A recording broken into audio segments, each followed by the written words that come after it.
Hello, my name is Esmeralda Puente, and today I will be doing a book preview on No Mexicans, Women, or Dogs Allowed: The Rise of Mexican American Civil Rights Movement, written by Cynthia E. Orozco.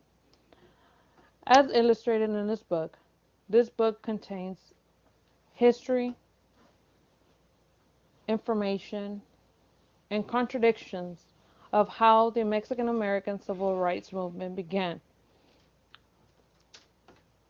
The author captures the attention by giving the facts and history of how Mexican Americans came here to the United States of America, how the Battle of the Alamo led to the loss of territory to the United States.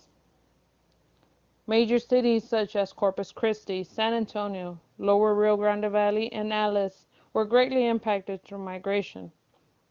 Mexicans themselves were giving each other labels such as being called Mexican, Mexican Americans, Mexico Tejanos, or La Raza. These labels were not given by society themselves, but between Mexicans themselves. However, society played a great big role in restricting access to Mexicans in certain public areas, such as schools,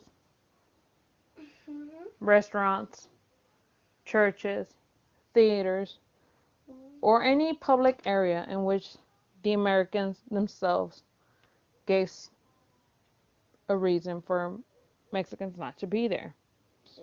Signs were posted at every door or every public place in which Mexicans were not allowed, such like this sign, where it says no dogs, Negroes, Mexicans were allowed. It further gave restrictions and gave various other forms of signs, such as the next one. However, the author captures the interest of explaining the different researches that have been done in previous years by giving facts and how the same border patrol that is here present today at one point in history were the tormentors of the Mexicans. The border patrol would give acts to be more heinous than those given by society itself. They would even murder the Mexicans by doing such characteristics such as the lynching of them in public places, as described and shown in this picture. The Border Patrol were soon being investigated by the government for the heinous acts being committed towards the Mexican.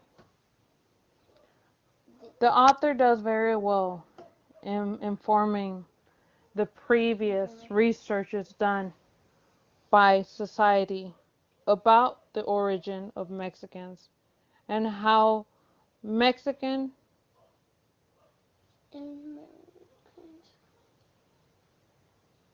how Mexicans became, and how the foundation of certain leagues like this one, LOLAC, also known as the League of United Latin American Citizens, formed in Corpus Christi in 1929, came about.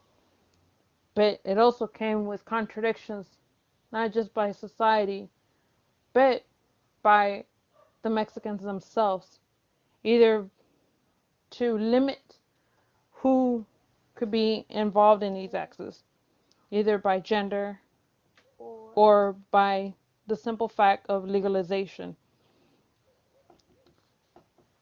This book is important to highlight that history has been formed by minorities, not just blacks, Asians,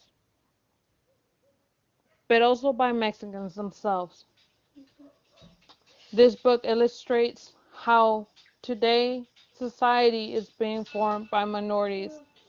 I'm very interested to learn in this further book to see how gender was involved and how some societies became more important, and how at the end LULAC has been the oldest and the strongest society formed in the Mexican culture, and what it stands for today.